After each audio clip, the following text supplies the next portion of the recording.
boa noite a todos. Bem-vindos a mais uma palestra do programa Ciências às 19 horas.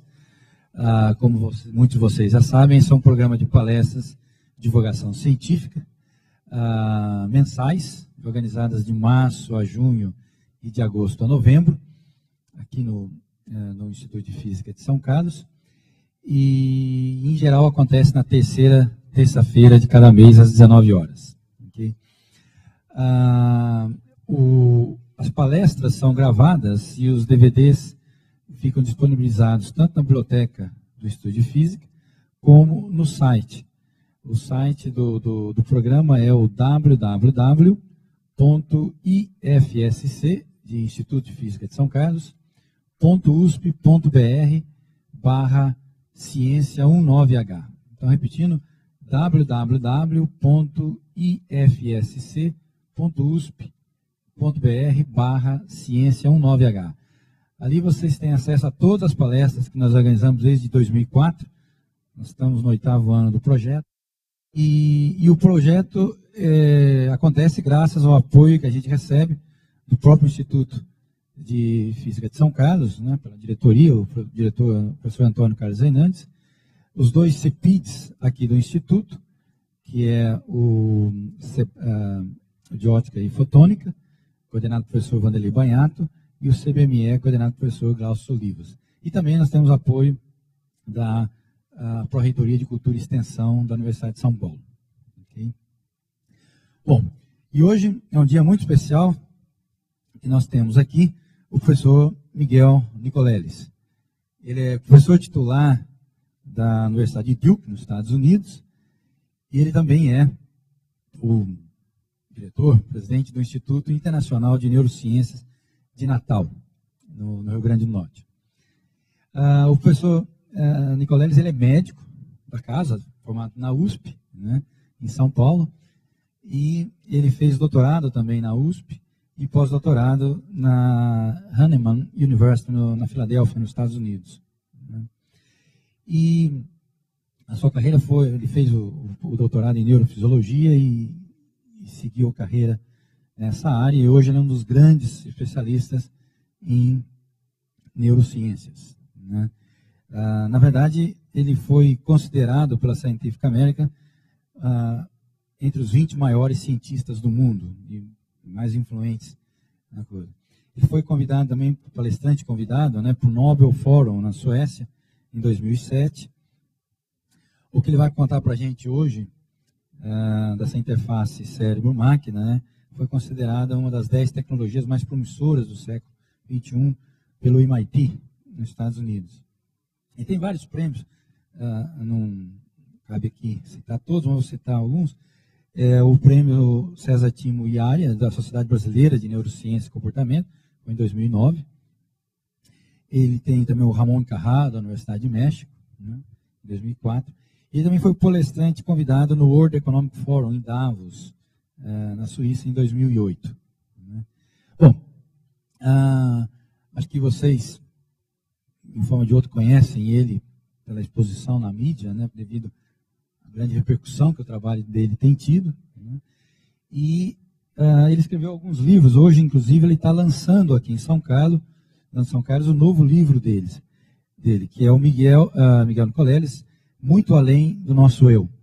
Inclusive, a Companhia das Letras está vendendo o livro ali na frente, e depois da palestra nós vamos ter uma noite de autógrafos, né, onde aqueles que quiserem, o professor Nicoleles pode autografar uma cópia do livro para vocês. Bom, boa noite a todos, muito obrigado pelo convite. É um grande prazer retornar aqui a São Carlos, depois de 2 anos, para participar não só dessa reunião hoje, mas também do Café com Física essa tarde. Muito agradável, muito prazeroso.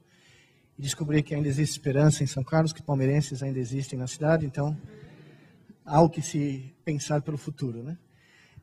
Hoje à noite eu vou fazer um pouquinho diferente da tarde, né? Hoje à tarde eu foquei basicamente na área de pesquisa que eu trabalho, na parte mais técnica, né, da neurociência de sistemas, que eu vou abordar no finalzinho, só para mostrar um pouco fechar o círculo de todas essas ideias. Mas o que eu queria mostrar a vocês hoje, brevemente, mais brevemente do que hoje à tarde, é essa ideia que surgiu há mais ou menos 9 anos atrás, de se trazer um novo modelo de se fazer ciência no Brasil, né, um modelo onde a ciência passa a ser não só o exercício maravilhoso e infinito da intelectualidade abstrata e aplicada da mente humana, mas ela permeia, ela passa a vazar as paredes de um instituto de pesquisa como esse, como qualquer um que a gente conhece, clássico, né? E passa a inundar o entorno desse instituto com ações que casam não só o interesse científico, mas mais importante que isso, como o título diz, a possibilidade de se usar a ciência como um agente de transformação social. E o que eu vou mostrar para vocês é o que eu quero dizer por essa tese, que a ciência e o método científico, mais especificamente, pode se transformar não só na linguagem comum a todos os cientistas que o aplicam, né, nos últimos 400 anos, mas também como um grande arcabouço pedagógico capaz de transformar fundamentalmente a experiência educacional de crianças de uma área, de uma região do Brasil, onde hoje ainda, ao longo desses 8 anos, nós ainda temos os piores, ou o pior distrito escolar do país. O Rio Grande do Norte hoje ainda detém o lamentável recorde, junto com o estado de Alagoas e quase empatado com o estado da Bahia, de ter os piores distritos escolares do país por uma série de medidas realizadas pelo MEC. Né? O que eu vou dizer, basicamente, para quem é cientista, quem trabalha com ciência, à primeira vista, para metade dos meus colegas é anatema, né? É algo que não passa pela vida cotidiana. Mas para a outra metade é muito trivial, porque todos nós que nos dedicamos à prática da ciência, profissionalmente, não temos dúvida alguma da relevância do método científico como forma de desenvolvimento de um raciocínio causal e claro, objetivo, né? Porque, traduzindo em linguagem de miúdos, em ciência você não basta só matar a cobra, você tem que mostrar o pau, como é que você matou a cobra, né? E essa tentativa de estabelecer relações causais entre uma causa e um efeito vale para tudo que a gente faz na vida, se você for olhar de uma maneira mais aberta a essa receita do método científico. Além disso, para quem é cientista profissional, esse gráfico que eu mostro há vários anos é muito conhecido.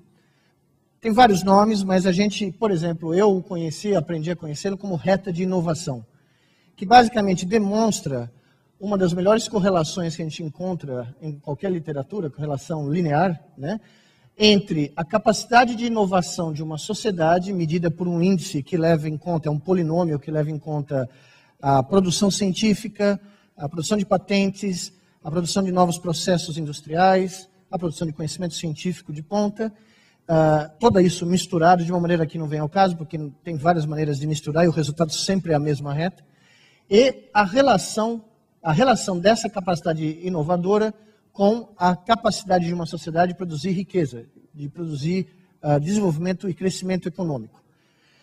Se você olhar nessa reta, não sei se todo mundo consegue ver aqui, que ela é meio pálida, de tanto eu usar, eu já quase queimei esse slide, mas vocês podem ver claramente que as sociedades que investiram na capacidade inovadora do seu povo, né, claramente galgaram a reta de inovação. Elas percorreram essa reta, inclusive a gente usa sempre, por exemplo, os Estados Unidos, porque é muito conhecido, os países nórdicos, a Suíça, mas essa reta nos últimos 10 anos, ela foi galgada por países que, do ponto de vista de recursos humanos, não tem uma fração do potencial humano que o Brasil tem. Singapura, Coreia do Norte, Áustria, Israel, Taiwan. Quer dizer, o caminho de se percorrer essa reta é conhecido, existe uma receita de como fazê-lo, né? E, evidentemente, quando a gente olha na posição do Brasil, esses dados são de 2004, mas eu olhei nos dados recentes, a mudança é muito pequena, né? Apesar do grande salto gravimétrico do número de publicações brasileiras, como o impacto dessas publicações continua a ser pequeno no mundo como um todo, e a falta nesse polinômio que tem um peso muito grande da produção de patentes e pesquisa industrial de novos processos industriais desenvolvidos no país, A nossa posição nessa reta mudou muito pouco, ela continua muito próximo. A Rússia deu um salto muito grande, a África do Sul deu um salto grande, a Índia, evidentemente, mas o Brasil continua paralelo com a Eslováquia, a Eslovênia, a Grécia dos meus antepassados, que está, evidentemente, descendo para cá, né? Recentemente, pela falta de queijo feta, né, no país. Né?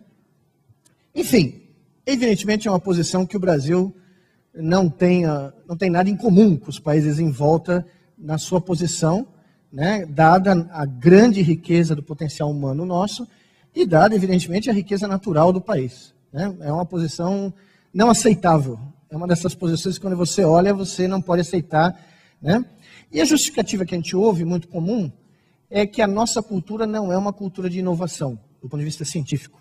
Né? Nós não temos uma cultura não só de investimento financeiro, mas uma cultura verdadeira de buscar soluções próprias para problemas da natureza. E eu gostaria de mostrar a vocês que essa não é bem a verdade. Porque, na realidade, nós temos alguns brasileiros que causaram inovações revolucionárias na história da humanidade. Curiosamente, eu moro no estado da Carolina do Norte e o meu carro tem uma placa onde se lê primeiro em voo.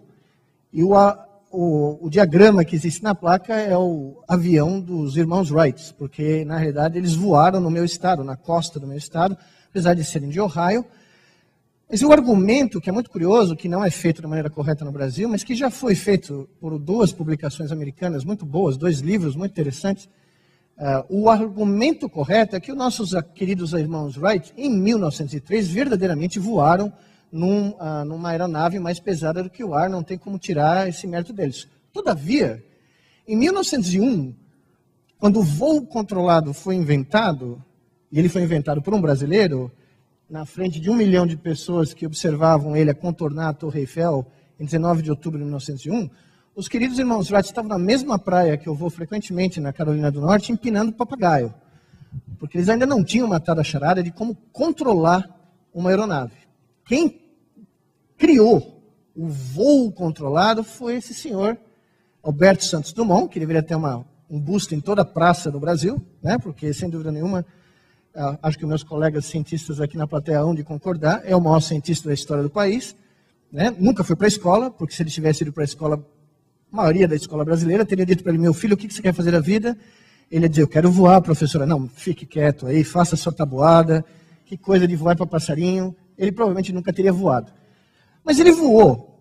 E ele voou num gesto não só de ousadia e de desafio à ciência da época, porque se vocês forem olhar as grandes contribuições aeronáuticas do Santos Dumont, elas são todas contraintuitivas. Elas são todas, a priori, para quem analisa a questão do ponto de vista da época, totalmente absurdas. Né? Agora, ele só conseguiu fazer o que ele fez porque ele mudou o conceito dos balões e transformou eles em dirigíveis, usando novos materiais, uma nova visão aerodinâmica. Ele substituiu todos os materiais do balão por seda japonesa, bambu. Ele sentava num selim de bicicleta para reduzir o peso, só o selim, nada mais em volta. Né? E ele criou o conceito do estabilizador vertical, estabilizador horizontal, o pitch do dirigível. Ele criou um sistema próprio, mecânico, para controlar a inclinação do dirigível. Enfim, ele criou toda a noção de como controlar uma aeronave. E para vocês terem uma ideia como a reta de inovação faz parte da realidade da nossa espécie, 2 gerações depois, graças a um grande fanático admirador do trabalho de Santos Dumont, a terra do Santos Dumont começou a fazer avião. 2 gerações depois, de uma única pessoa. E hoje essa é a 3ª maior empresa de jatos comerciais do planeta. Você tirar a Boeing Airbus, eu vou de Embraer. Em todos os lugares que eu vou, é a 3ª maior empresa, porque ela fornece jatos de curta e média distância para todo o mercado americano e europeu. E a minha primeira missão, quando eu estou num avião da Embraer e eu vejo um caro cidadão americano se aproximando de mim, a primeira coisa que eu gosto de fazer, no momento que ele senta ao meu lado, é me apresentar e dizer para ele se ele sabe quem fez esse avião. Aí o cara olha para mim, né, porque eles não estão acostumados com essa interação humana completa, né? Ele olha para mim e fala, I beg your pardon, né? Não tenho a mínima ideia. E eu falo, oh, esse avião é brasileiro? E aí ele já treme, né? Eu falo, mas o senhor não se preocupe, porque nós inventamos o barato de voar. E aí eu já dou a história inteira, completa para ele, que é a minha contribuição, né, para a história da ciência brasileira.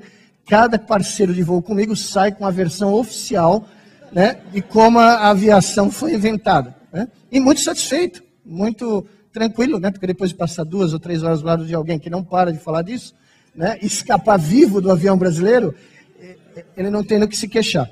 Então, na realidade, o mito de que nós não temos nem a capacidade biológica, nem o desejo, nem o intuito de inovar, é mais ou menos isso, é um mito.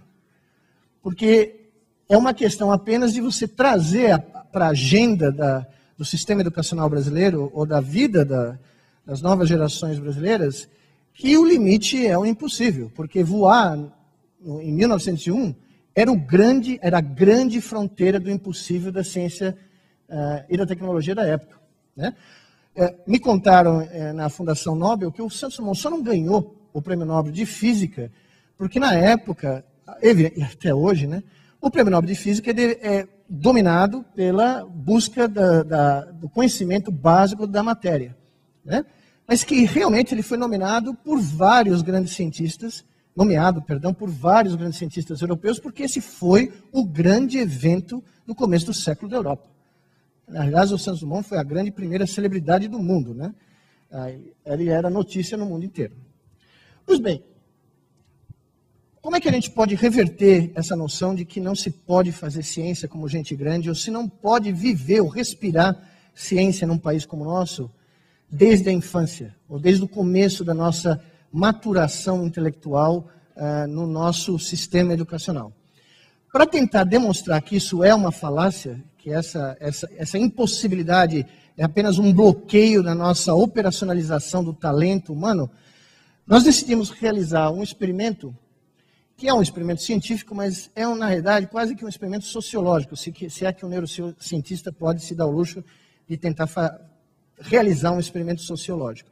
A ideia, então, foi levar um projeto, como que eu vou descrever a vocês, para uma região do Brasil, o Nordeste brasileiro, que, como todos nós sabemos, até 10 anos atrás, e particularmente no momento que nós aterrissamos em Natal, ainda era notada, ou ainda era saudada negativamente, com os piores índices de desenvolvimento humano do país, em todas as categorias que você possa imaginar, e que, para nós, para a maioria de nós que não conhece a realidade da região, que vive em outras regiões do Brasil, era basicamente considerado o deserto brasileiro, a área inóspita do território brasileiro, em comparação com a Amazônia, com o Cerrado, com o Sudeste, enfim. Curiosamente, o único ecossistema verdadeiramente brasileiro que só se encontra no Brasil é a caatinga, que é uma grande indústria de sobrevivência, que todas as espécies, sejam de plantas ou de animais que vivem na caatinga, desenvolveram adaptações para sobreviver nas condições inóspitas que elas têm que sobreviver, que são impressionantes. Eu vou voltar a isso para mostrar a vocês que existe uma nova indústria nascente do semiárido brasileiro, que é capaz, num futuro, pelo menos tem o potencial de transformar essa região, né, que sempre foi cantada em prosa e verso como a região mais atrasada do Brasil e a grande âncora do desenvolvimento brasileiro, pode levar essa região a se transformar na nossa Califórnia, no grande trem de desenvolvimento de uma nova indústria tropical que pode mudar várias áreas do conhecimento. E eu vou chegar nessa área daqui a pouquinho. Foi aí, então, que nós resolvemos criar essa OCIP, em homenagem ao Santos Dumont, Associação Alberto Santos Dumont para Apoio à Pesquisa, com o moto de desenvolver a ciência como agente de transformação social num projeto piloto realizado no Rio Grande do Norte, na periferia da cidade de Natal, em particularmente na cidade de Macaíba, uma das cidades dormitórios da cidade de Natal, que na época ostentava os piores índices de desenvolvimento humano da Grande Natal, do ponto de vista de mortalidade infantil, analfabetismo, repetência e evasão escolar e também um índice que é muito pouco difundido aqui no Brasil, mas que tem um peso fundamental na questão do desenvolvimento social brasileiro, que é a mortalidade materna durante a gravidez. Em certas regiões do Nordeste, em particular a periferia de Teresina, a periferia de Fortaleza, a periferia de Maceió e de Natal, ficar grávida é prenúncio de morte. Porque 87 mulheres em 100 mil gestantes morrem. Esse é um dos índices mais pornográficos de desenvolvimento social do Brasil. Aqui em São Paulo, esse índice é 5, no estado de São Paulo. Ou seja, a 3 mil quilômetros daqui, quase 20 vezes mais mulheres morrem de gravidez. E não por causas evitáveis, por causas complexas, causas absolutamente evitáveis. Ainda se morre de tétano durante a gravidez no Brasil, ou de hipertensão, ou de eclâmpsia, ou de epilepsia, ou de toxoplasmose, ou uma série de causas absolutamente evitáveis. Das mulheres que sobrevivem a esse alto risco de mortalidade pré-natal, boa parte, um número muito grande dessas mulheres, não tem condições de dar sustento ao desenvolvimento neurobiológico dos seus fetos. E essas crianças já nascem com uma debilidade, uma deficiência orgânica, que no começo da largada dessa maratona que se chama processo educacional, elas já saem atrasadas alguns minutos, né? Algumas dezenas de minutos no tiro de partida. E que para quem conhece corrida de fundo, alguns minutos de atraso na partida significa que você nunca vai chegar junto com quem vai ganhar a corrida, né? Foi aí então que nós decidimos, junto com a criação das DAP, criar esse projeto, inicialmente chamado Instituto Internacional de Neurociências de Natal, que se transformou no Instituto Internacional de Neurociências de Natal Edmund Lilly Safra, depois de uma primeira doação privada, que nos possibilitou pôr em pauta, ou começar a executar, o projeto piloto desse projeto. O fulcro desse projeto, apesar de ser baseado na tentativa de se realizar, evidentemente, neurociência de ponta, porque esse é o tópico central da ação científica, é descrito nesse slide. Esse é o nosso programa Educação para Toda a Vida, que começou a ser desenvolvido em 2006 e será totalmente implantado a partir do ano que vem, em 2012, quando a escola Lígia Maria, essa escola aqui, será completada, uma das primeiras construções do campus do cérebro, que eu vou descrever a vocês daqui a pouco. Mas, basicamente, a ideia, para nós, como neurocientistas e educadores, porque esse é um outro casamento que surgiu desse projeto, o começo desse namoro, noivado e casamento entre neurocientistas e pedagogos, que passaram a conversar, porque apesar de todas as nossas diferenças de linguagem, é um absurdo que esses dois grupos de pessoas não conversem, porque, como os senhores sabem, os neurocientistas aprendem, ou tentam aprender, como é que o cérebro processa a informação. E os educadores tentam disseminar a informação para cérebros.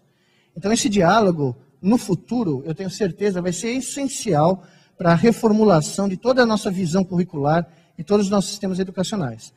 Para nós, porém, uma visão da neurociência claramente indica que o desenvolvimento do sistema nervoso, a fase crítica, uma das fases críticas, é intraútero, com a formação de neurônios e o começo da formação dos circuitos neurais.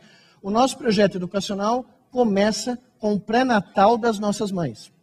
Então, em 2007, nós inauguramos o Centro de Saúde Anita Garibaldi, uma parceria público-privada, em que o Ministério da Saúde nos auxiliou na construção do prédio, e doadores privados nos ajudaram no custo operacional, na cobertura do custo operacional, e que hoje, como vocês vão ver daqui a pouco, atende a 12 mil consultas anuais, a um custo de mais ou menos R$35 a R$40 por consulta, e que levou a mortalidade materna na região de Macaíba, dos pornográficos 87 a 0, em 4 anos.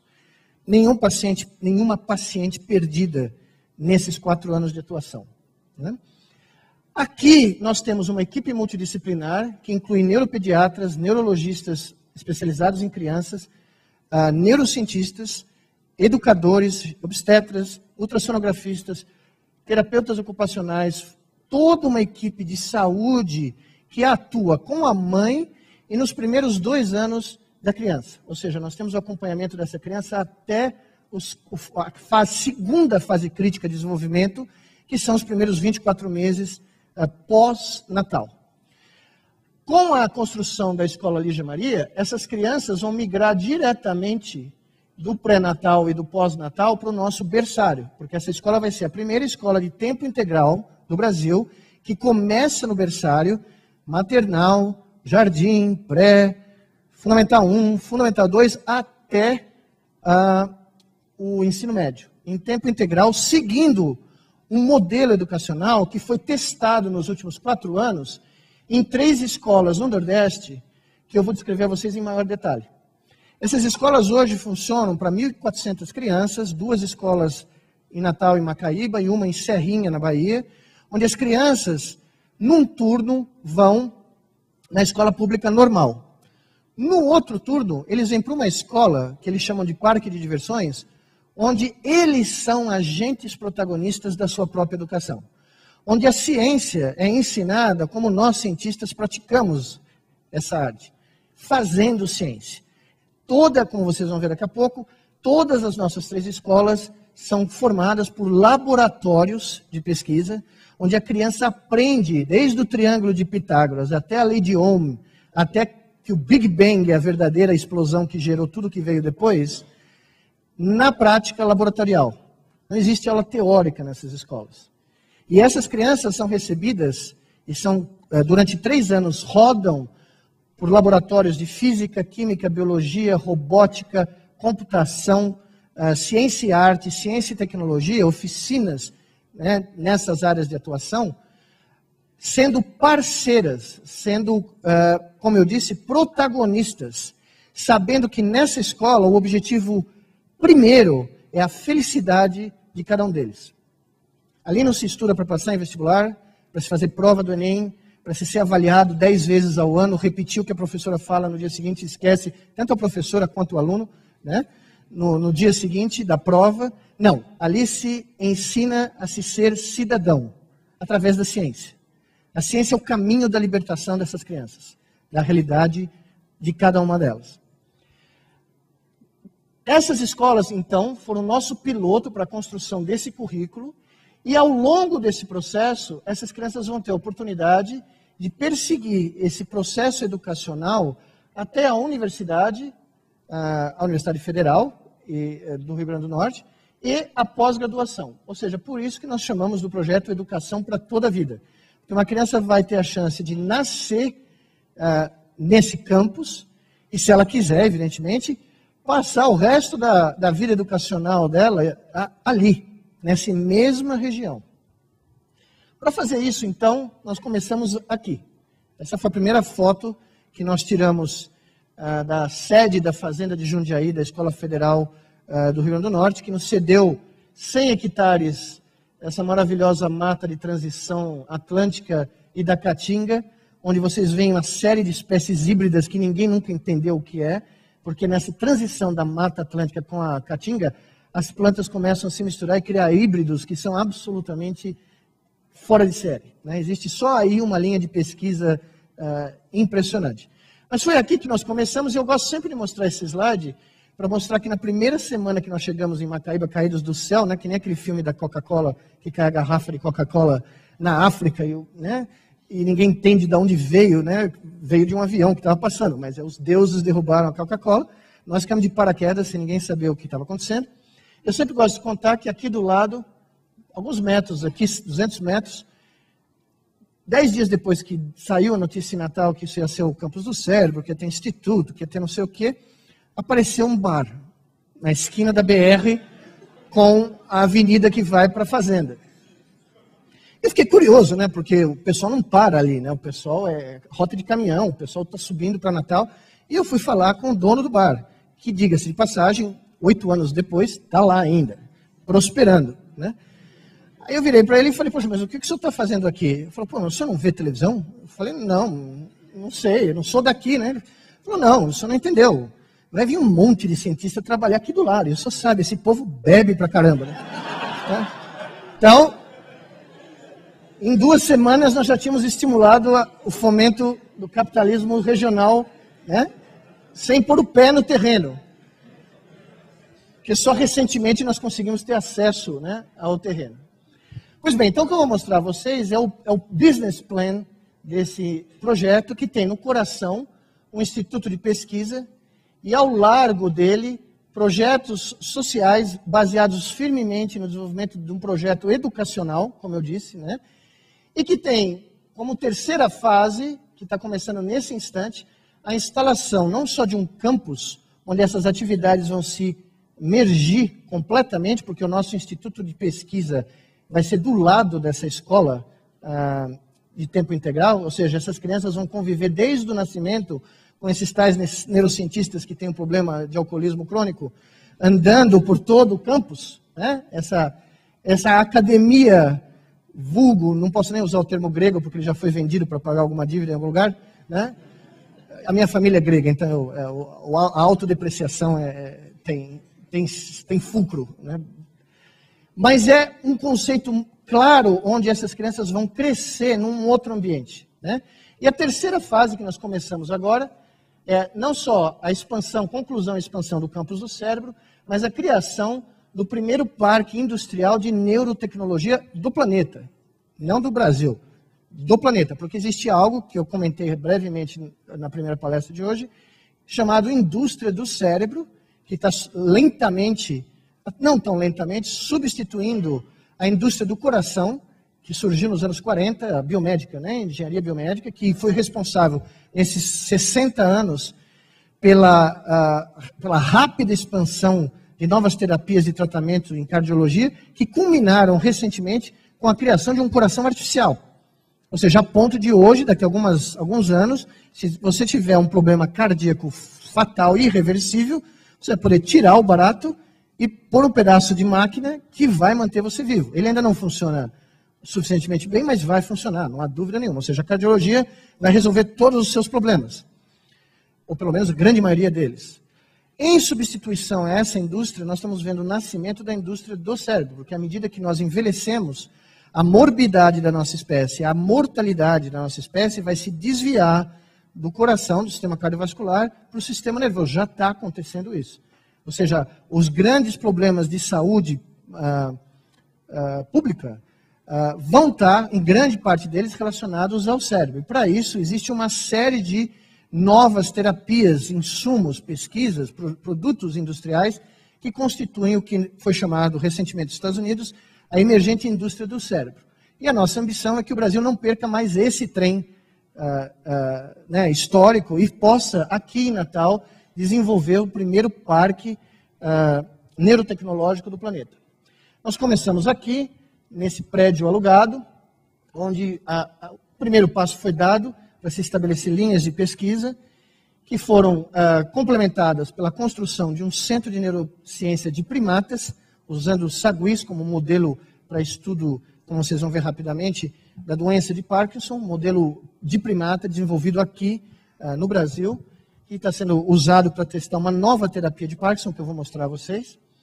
E ao lado da construção dos laboratórios desses 2 prédios, nós começamos a criar a nossa infraestrutura, que evidentemente, se você falar nos Estados Unidos, que você vai criar um instituto de pesquisa na periferia de um país continental como o Brasil, onde é difícil você ter internet conectada, onde a luz nem sempre funciona todos os dias, onde a rua que dá acesso para o seu instituto de pesquisa tem crateras, que quando chove é o monsoon, né, equatorial de Natal, que é basicamente metade do ano, você mal tem acesso, né, e que passam charretes de burro e todos os seus comensais, né, na frente do instituto, e da janela do centro de primata você pode ver grandes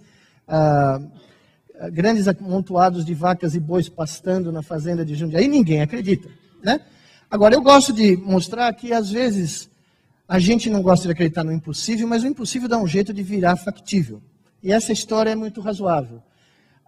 Uma tarde, durante o meu sabático na Escola Politécnica de Lausanne, em Lausanne, na Suíça, o presidente da Escola Politécnica, um grande amigo meu, Petr Kiabicher, um neurocientista muito conhecido, recebe o telefonema do ministro da Ciência e Tecnologia da Suíça, dizendo que, infelizmente, ou felizmente, depende de que lado você está da linha telefônica, o pedido dele para conseguir um novo supercomputador da IBM tinha sido aceito, que ele ia receber um Blue Gene Q, agora no começo de 2012, mas que, infelizmente, como ele sabia, as regras da Confederação Suíça não permitem que duas universidades tenham dois equipamentos dessa magnitude no campus.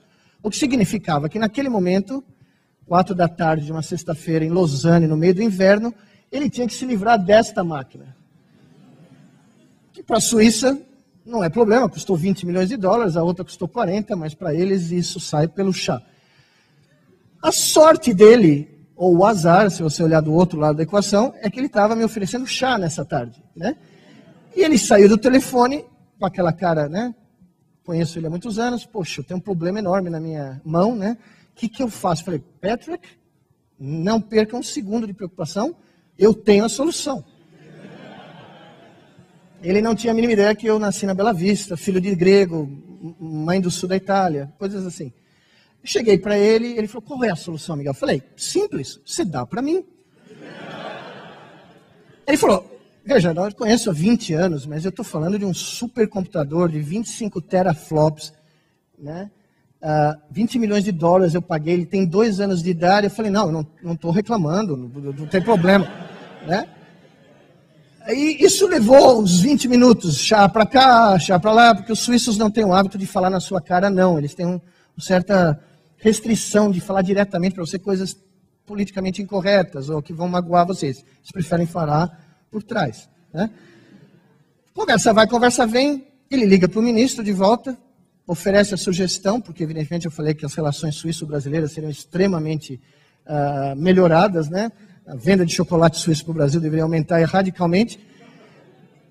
E ele volta com a notícia extraordinária que o ministro tinha achado a ideia excelente, só que tinha que pagar o transporte. E o transporte custava por volta de 150 mil dólares. Aí vem o Patrick para mim e falou, mas e aí, como você vai pagar o transporte? Eu falei, Patrick, você está me dando um presente, você quer que eu pague o transporte? Eu não tenho um tostão. Eu não tenho absolutamente a menor condição de pagar isso e ninguém no Brasil vai pagar isso. Ninguém sabe a importância, a relevância disso. Ele falou, e o que nós fazemos? Eu falei, bom, o problema é seu, né? Bom, o supercomputador está em Macaíba, as 8 toneladas de máquina estão lá, à espera agora da construção do nosso nosso Instituto de Estudos Avançados, que acaba de ser aprovado pelo MEC, vai ser anunciado daqui 2 ou 3 semanas, que vai abordar problemas computacionais em biologia de alta complexidade, que requerem máquinas como essa. E, curiosamente, como a receita funcionou na Suíça, eu tentei usar a receita com a IBM, porque eu gostaria de ter um upgrade dessa máquina de 25 teraflops para 1.2 pentaflop, para que ela possa ser uma das 10 máquinas mais velozes do planeta. E, curiosamente, a receita parece que está funcionando, né? A IBM tem uma máquina de demonstração que não existe ninguém no hemisfério sul capaz de adquirir nesse momento. Ela já foi comprada pela EPFL, foi comprada por Los Alamos, foi comprada por alguns lugares, mas eles querem pôr uma máquina no hemisfério sul. E eu falei para eles que eu resolvo o problema deles. Então, nós estamos quase terminando a negociação para pôr essa máquina, que se tudo der certo, vai aparecer no índice dos 500 supercomputadores do mundo, um site muito conhecido. Agora já deve ter perdido, porque cada dia isso modifica, mas suponhamos que vai estar entre os 10, 15 máquinas mais velozes do mundo, e eu espero que um dia desses vocês entrem no site e vocês leiam. Primeira máquina mais veloz do mundo, 7.5 pentaflops. Departamento de Defesa americano, Lawrence Livermore Laboratory, em algum lugar escondido no Arizona. As 4 próximas máquinas, Xangai, Beijing, tudo na China. 7ª máquina, Macaíba, Rio Grande do Norte. Se isso não é impossível, eu não sei o que é, né? Pois bem, os pilares, então, do projeto sociais envolvem o Centro de Saúde Anita Garibaldi e as primeiras 2 escolas, que é a nossa experiência concreta dos últimos 5 anos, de educar essas 1.000 crianças no turno oposto da escola pública. Esse é o nosso Centro de Saúde, aberto em 2007. Como vocês podem ver, nós conseguimos criar um centro de saúde que é totalmente gratuito, público. 20% dessa receita é paga pelo SUS, que é muito pouco. 80% são receitas de doações privadas. E nós conseguimos, como eu disse, manter os nossos custos a um pré-natal que custa entre R$ 35 e R$ 40 por paciente. Que ninguém aqui, eu desafio alguém a encontrar em algum lugar em São Carlos ou São Paulo um pré-natal de altíssima qualidade por R$ 40. Qualquer um de nós que tiver seguro privado aqui for fazer uma consulta de pré-natal para esposa, irmão, mãe, o mínimo é R$100 e poucos, R$200. Mas é possível fazer isso. É possível fazer um pré-natal desta ordem de magnitude. As instalações contêm equipamentos que são fundamentais, como esse ultrassom moderno, que nos permite não só criar o programa de pré-natal, mas também um programa de prevenção do câncer da mulher, usando simples ultrassonografia. Nós não tínhamos condição de ter um mamógrafo, vamos ter agora, mas no começo nós não tínhamos, e nós conseguimos usar a ultrassonografia. Esse é o nosso diretor clínico. E aqui vocês têm uma ideia da amplitude, da distribuição de atendimentos anual. Esse é do ano de 2011, não terminou o ano ainda. Esses são dados até setembro. Nós vamos terminar o ano com mais ou menos 12.100 consultas nas áreas de pré-natal, medicina fetal, pediatria, neurologia infantil, ultrassonografia, infectologia materno-infantil, psicologia. E nós estamos abrindo um novo ambulatório que é HIV materno e infantil. Porque essas crianças e essas mães, pelo SUS local, para você fazer um ELISA de HIV, levava de 6 a 15 semanas para o resultado sair. Ou seja, a gravidez está na metade ou já acabou. Nós montamos um ambulatório de SUS, estamos esperando o último reconhecimento do Ministério da Saúde para fazer o teste em 24 horas dentro do centro de saúde. A mãe vem, faz a coleta do material, no dia seguinte o resultado fica disponibilizado no local onde ela faz o pré-natal. A nossa capacidade instalada atualmente nesse centro é de 25 mil consultas ano. Então nós estamos nesse momento buscando outros parceiros privados para tentar atingir a nossa meta até o final de 2012 de conseguir preencher toda a demanda capaz. Nesse momento, nós não só atendemos as mulheres e as crianças recém-nascidas de Macaíba, que é uma cidade de 60 mil habitantes, mas 9 municípios da Grande Natal. Se nós conseguirmos atingir a nossa meta de dobrar esse número de consultas nos próximos 12 meses, nós vamos conseguir atingir todos os municípios da Grande Natal, que até então as mulheres não tinham um programa de pré-natal próprio, elas tinham que ir para Natal, onde a fila de atendimento do SUS é gigantesca, né? Essa foi a nossa primeira escola, na periferia de Natal, no bairro da Cidade da Esperança, nome absolutamente propício, escolhido, não foi de propósito, foi a esmo. Foi o único prédio que nós encontramos em Natal legalizado, né, que tinha alvará de funcionamento, habite-se, bombeiro. Né? 90% da cidade de Natal não existe legalmente. Né? Ela existe fisicamente, mas se você vai no cartório buscar, ela não existe. Né? Ela foi construída numa duna de maneiras peculiares. Essa é a nossa segunda escola na fazenda de Macaíba, do lado do centro de saúde que acabaram de ver. Essa escola tem 400 crianças, a primeira tem 600. E essas são as nossas crianças, que, aliás, expressam nesse slide o nosso maior critério de avaliação. O critério é máximo, porque essas crianças estão felizes. Essas crianças descobriram que a educação é um agente de libertação. Além de ser um agente de cidadania, ele é um agente de libertação da potencialidade humana que cada um deles carrega. Não importa qual ela seja. Dentro da nossa escola, ninguém compete com o outro. Elas basicamente sabem que esse projeto visa que elas tenham os mecanismos, as ferramentas para desenvolver o seu potencial e possam, com esse desenvolvimento pleno do seu potencial humano, contribuir para o crescimento social da sua própria comunidade. O que nós descobrimos em 4 anos, que os maiores, não há dúvida alguma disso agora, que os maiores agentes de multiplicação desse projeto, os nossos profetas de transformação social, vão ser as nossas crianças. Porque a experiência que eles estão passando é inesquecível. É transformadora. E eu vou mostrar quantificadamente para vocês o que eu quero dizer perdão, com isso. Essas crianças frequentam laboratórios, que são os laboratórios mais modernos possíveis de educação científica que existem no país. Nós recrutamos professores do Brasil inteiro, que passaram durante um período de 6 meses de formação, e formação contínua depois do início da escola. Todas as sextas-feiras a escola fecha para a formação dos seus professores. Depois de um ano, os nossos alunos começaram a se transformar em problema nas escolas onde eles estudam, escolas públicas, porque eles começaram a desafiar a ordem vigente, né? Porque eles começaram a fazer algo que é absolutamente terrível e abominante no sistema educacional brasileiro, a todos os níveis. Eles começaram a fazer perguntas que os professores não tinham como responder. Então, a solução qual foi?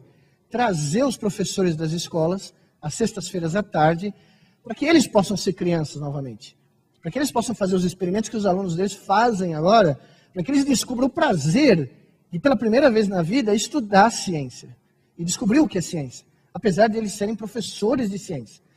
Nós descobrimos que 90% dos professores que frequentam os nossos laboratórios do sistema público da Periferia Natal nunca leram um livro de ciência, sobre qualquer tópico. Qualquer tópico. Nem o livro-texto, que é obrigatório do curso. Então, esses laboratórios de robótica, informática, física, biologia, química, são frequentados por crianças de 10 a 15 anos, misturadas as idades. Essas frequentam os laboratórios por interesse. A criança roda nos laboratórios cada semestre e depois ela escolhe, no último ano, qual é a área que ela vai se dedicar em 2 laboratórios. Então você tem crianças de 10 a 15 anos juntas, estudando juntas no período oposto das suas escolas. Esse é o moto, né, criado pela nossa diretora, professora Dora Montenegro, que deixou aos 70 anos tudo que ela fazia em São Paulo, neto, filho, cachorro, casa, e foi ser nossa diretora pedagógica em Natal, edificou esse projeto e criou todo o nosso currículo em colaboração com a sua equipe, né, que mostra que a ciência, para se empreender ciência, não tem outra solução, você tem que fazer ciência. E aqui eles fazem tudo. Todos os insumos necessários, todas as peças de equipamento necessárias para fazer um projeto científico são construídas em loco. Essa criança aprende o triângulo de Pitágoras não decorando o que é cateto, o que é hipotenusa, ela deriva o triângulo de Pitágoras construindo triângulos, retângulos e aprendendo que a relação do triângulo de Pitágoras escala, ela é válida para qualquer múltiplo da relação fundamental do triângulo de Pitágoras. O triângulo 3, 4, 5 não é decorado, ele é derivado. A lei de Ohm é aprendida na prática, a ponto de alguns dos nossos estudantes agora serem responsáveis pela eletrificação das moradias da periferia de Natal. Ou seja, eles têm brigadas de eletrificação criadas entre eles e os pais deles, que são eletricistas, só que eles sabem o que os pais fazem na prática, eles aprenderam formalmente, realizando no laboratório, qual é a relação voltagem, corrente, porque eles aprenderam, né, a fazer isso. Então, esse processo, como eu disse, se dá em 3 anos, na rotação desses laboratórios. Essas crianças, por exemplo, têm telescópios que vão fazer parte futuramente de um observatório que nós estamos construindo, querendo construir no campus do cérebro, com apoio do MEC também. Essas crianças já fazem observações astronômicas no telhado, tanto em Macaíba quanto em Natal. Né? E quando a gente fala para eles da lei de Kepler, né, das leis de Kepler, eles não estão ouvindo falar de um barato que eles viram no livro-texto. Eles mediram a trajetória das luas de Júpiter durante alguns meses para validar o que é uma trajetória elíptica. Tá? Então, isso faz parte da vida deles. Dentro desse processo, a atividade artística começou a fazer parte do currículo de aprendizado de ciência. Então, essas crianças montam peças de teatro autobiográficas ou biográficas de grandes cientistas da história, e eles criaram uma rádio comunitária dentro da nossa escola, que foi fundada, criada e apelidada, conhecida no bairro de Estado de Esperança, como a Rádio Big Bang, que eu imito no meu Twitter, para propagar a ideia deles, que é a rádio que transmite ondas curtas, médias e muito longas para todo o cosmos. E a coisa mais revolucionária que eu vi nesse processo todo foi nas diferentes semanas científicas que nós fazemos, além da semana em outubro oficial do MCT. Nós temos várias amostras científicas ao longo do ano, são essas crianças, 10 a 15 anos, trazendo pela mão os pais, as avós, as tias, o cachorro, e indo no nosso quintal gigantesco, onde nós espalhamos todos os pôsteres da produção científica deles ao longo do trimestre, e ensinando para os pais, avós e tios que o mundo foi criado há 15 bilhões de anos numa coisa chamada Big Bang. Você, como cientista profissional brasileiro, andar nessa exposição e ver pessoas que acreditam que a Terra tem 6 mil anos de idade e que foi um cara ali em cima que jogou nós aqui para conversar com uma serpente, que era corintiana provavelmente, né? E para toda a confusão começar, você vê essas pessoas começarem a receber uma outra visão cosmológica do mundo, da voz dos filhos e netos, é uma micro-revolução. É, como disseram para mim alguns anos atrás, um grão de areia, hoje. Mas daqui a algum tempo o grão de areia pode se multiplicar. E vai se multiplicar, como vocês vão ver. Pois bem, esses são os laboratórios, e esse é um dos primeiros resultados da primeira turma que se formou no curso dos primeiros 3 anos, que é um dos primeiros resultados essenciais do projeto. Como vocês sabem, o Ensino Fundamental 2 no Brasil abriga atualmente por volta de 15 milhões de crianças, no ensino público, né? No ensino médio, esse número cai para menos de 8 milhões, ou seja, nós temos uma evasão, uma perda de 50% das crianças que terminam o curso fundamental para o curso médio, e evidentemente depois nós temos uma nova evasão do ensino médio para a universidade pública, né? Que é dramática porque os números da universidade pública não voltam. Não dão conta da demanda das crianças que querem ir para a universidade, como todos nós sabemos. Pois bem, nós fizemos a primeira avaliação com 130 dos nossos ex-alunos que completaram o Ensino Fundamental 2, e a nossa taxa de evasão é de menos de 3%. Ou seja, não só o número massivo dessas crianças, 89%, frequenta ou conclui o ensino médio, né, os 3 anos de ensino médio, mas pela primeira vez nós temos essa barrinha aqui, 1% da Cidade Esperança e de Felipe Camarão, que nunca sentiram o cheiro do que é a Universidade Federal do Rio Grande do Norte, que nunca conseguiram passar no vestibular, Enem, sei lá o teste que se inventa para poder ter acesso lá. Pela primeira vez nós temos alunos penetrando, não só na Universidade Federal, como no IFET, que é um dos melhores IFETs do Brasil, Instituto Federal de Tecnologia, que hoje é um ensino médio que também oferece, em algumas das suas unidades, ensino superior, né, de altíssima qualidade. Natal é tradicionalmente um dos melhores do Brasil, com 12 campi espalhados pelo estado inteiro. Só que este aqui é o campus de Natal. Esse não é o campus de Currais Novos, não é o campus de Caicó, não é o campus de Pau de Ferros, né, do grande interior bravo do Rio Grande do Norte, do Seridó, da Caatinga. Esse é o IFET de Natal, onde só os filhos das grandes famílias de Natal entravam, não mais. Pois bem,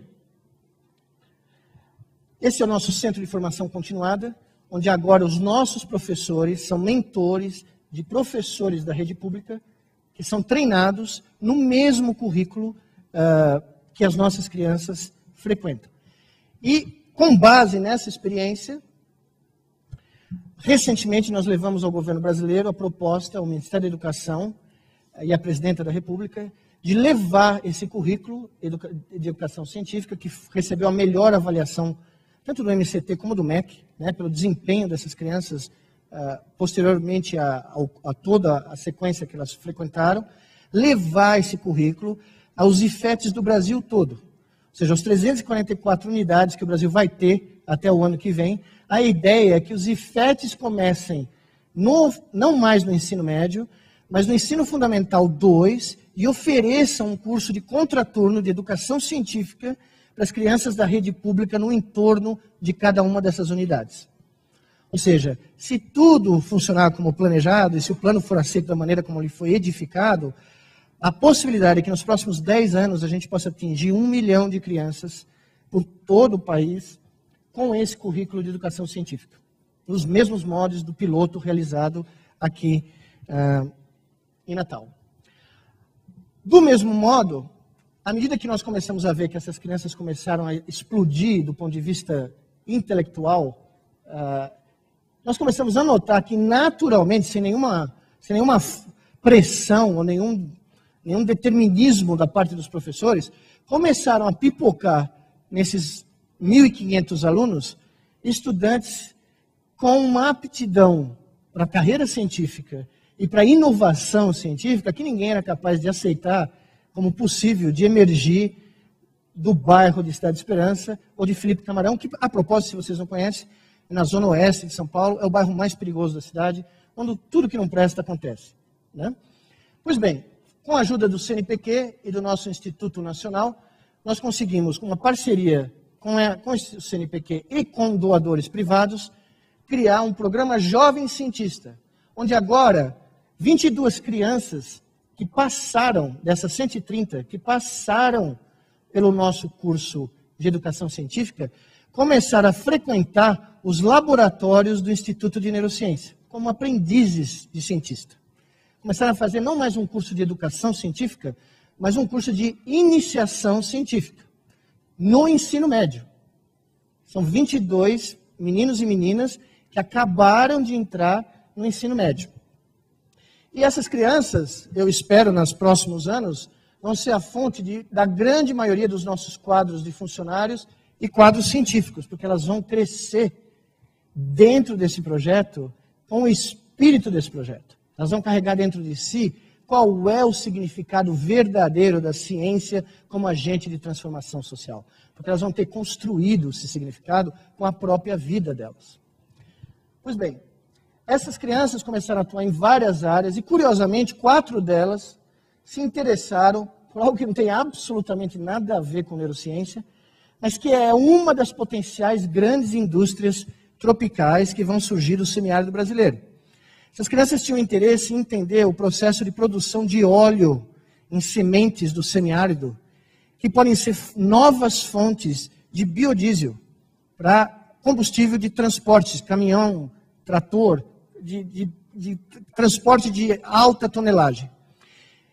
Como todo mundo sabe aqui, o projeto, há muitos anos atrás, da mamona como potencial fonte de biodiesel nacional fracassou por uma série de razões, inclusive pelo fato de que ninguém teve o trabalho de coletar o óleo da mamona antes de criar um programa nacional da mamona, medir a viscosidade, as propriedades físico-químicas desse óleo e perceber que não dava para pôr óleo de mamona no tanque de caminhão, porque ia destruir tudo que tem lá dentro, não ia funcionar. Pois bem, essas crianças começaram a pesquisar sementes alternativas do semiárido e começaram a estudar uma coisa chamada pinhão manso, que cresce na região e que está sendo melhorado geneticamente em várias fazendas do semiárido brasileiro, principalmente na Paraíba e no Rio Grande do Norte. E nós conseguimos que uma dessas fazendas nos fornecesse amostras de pinhão manso de diferentes gerações, diferentes cruzamentos genéticos, para que essas crianças pudessem, usando uma máquina que eu só tinha visto aqui em São Carlos, na Embrapa de São Carlos, que é uma ressonância nuclear magnética de bancada, que, aliás, foi construída aqui pelos pesquisadores de São Carlos. É uma das primeiras máquinas construídas fora da rede de empresas que vende isso no mundo. Essa foi comprada. Mas essa máquina permite você pegar sementes sem destruí-las e medir o conteúdo de óleo dessa semente em tempo real. Pois bem, esse fazendeiro nos mandou essas amostras e numa outra amostra igual, das mesmas sementes, ele mandou para a Embrapa para fazer as medidas. E as medidas voltaram e as 2 amostras batem. Ou seja, essas crianças criaram um processo dentro do nosso laboratório em Macaíba de certificação de óleo vegetal a partir do interesse deles, que não tem nada a ver com neurociência. Aliás, nós devemos ser o único instituto de neurociência do planeta que tem um sistema de certificação de óleo vegetal para biodiesel instalado, né? Bom, 2 dessas crianças que estão terminando o programa, essa menina e esses 2 meninos, e esses 2 rapazes aqui, estão nesse momento cogitando, eles estão no 2º ano do ensino médio, estão saindo do programa, nós vamos conseguir uma nova bolsa deles, agora não mais de jovem cientista. Porque a ideia deles é de criar uma startup de certificação de óleo vegetal. Criar o boteco deles para certificar óleo vegetal com ressonância nuclear magnética e outras técnicas que eles estão começando a aprender. Ou seja, nós talvez tenhamos, daqui a alguns meses, os nossos primeiros 2 empreendedores juvenis, científicos, que ninguém falou para eles que eles tinham que fazer isso. Ninguém necessariamente disse que era esse o objetivo desse programa. Isso emergiu naturalmente, porque o talento humano, quando dado, todo mundo aqui sabe disso, mas o talento humano, quando dado as condições necessárias, ele brota. Difícil é pôr o troço na garrafa de novo. Quando a garrafa é aberta, a coisa brota. O que nós fizemos durante quase 400 anos foi pôr a rolha na garrafa. Foi criar toda uma série de mecanismos rígidos, impérvios e, francamente, aqui entre nós, chatos, de impedir que o aprendizado seja uma grande aventura. E só pessoas como Santos Dumont, que tinham uma resistência brutal, ou a maior herança da história da cafeicultura brasileira, tinham condições de escapar da rolha e brotar da garrafa. Muitos poucos conseguiram fugir desse modelo. Pois bem, essa é a imagem da nossa escola, que deve estar pronta em julho do ano que vem, criada pelo projeto professor Galbinski, que participou da equipe do Oscar Niemeyer na construção de Brasília. Cada um desses pavilhões é para uma faixa etária, né? Nós temos aqui do nascimento aos 4 anos, ensino fundamental 1 e 2, ensino médio, onde essas crianças vão testar esse projeto de educação para toda a vida. Do lado dessa escola, do campus do cérebro, nós queremos construir, como eu disse a vocês, a terceira etapa desse projeto, que está sendo apresentada também ao governo brasileiro nesse momento, que é o Parque Neurotecnológico de Macaíba. E aqui vocês veem a estrutura completa do que eu gosto de chamar de uma ilha do conhecimento. Porque o nosso intuito na ASDAP é criar um arquipélago do conhecimento. Mas você tem que começar, para construir um arquipélago, você tem que começar por uma ilha, né? E a ilha de Macaíba é essa, o campus do cérebro, com um instituto que vocês já conhecem, com 2 novos institutos que vão ser anunciados nas próximas semanas, como parte da iniciativa da Copa do Mundo, que eu vou contar a vocês rapidamente, se eu não tiver tempo. O Instituto de Tecnologia do Nordeste, em inglês, que eu usei esse slide nos Estados Unidos semana passada, na Harvard, o NIT, que eu tenho certeza daqui a alguns anos vai ser muito mais interessante que o MIT, né? O Instituto de Estudos Avançados Alberto Santos Dumont, as escolas que vão continuar a existir em Natal e Macaíba, de educação científica, independentemente da escola Lígia Maria, que vão convergir na Cidade do Cérebro, que é o primeiro parque neurotecnológico que eu descrevi a vocês rapidamente. E, curiosamente, para quem não sabe, em São Gonçalo do Amarante, que fica a 10 quilômetros de Macaíba, da saída de Macaíba, está sendo construído o maior aeroporto de carga da América Latina, que vai ser o grande exportador de carga de alto valor agregado do Brasil, porque, evidentemente, o custo de você voar de Natal para os Estados Unidos, para a Europa, para a África, é muito mais barato do que voar daqui de Guarulhos, né? E em torno desse aeroporto, que tem 8 quilômetros por 8, são 64 quilômetros quadrados, vai ser construída, ou está sendo construída, uma ZPE, uma zona de exportação, de livre exportação, similar à Zona Franca de Manaus, para que se instalem empresas de exportação nacionais, de exportação de produtos de alto valor agregado. A nossa proposta é que essa seja uma zona de exportação de produtos biomédicos, que tem um alto valor agregado no mercado internacional. Dessa maneira, a ilha do conhecimento estaria totalmente fechada, desde a produção de ciência de ponta, a produção de produtos neurotecnológicos até a sua comercialização, e a receita dessa comercialização seria investida na formação de recursos humanos e no desenvolvimento educacional de toda essa região. Pois bem, a gente também faz ciência, né?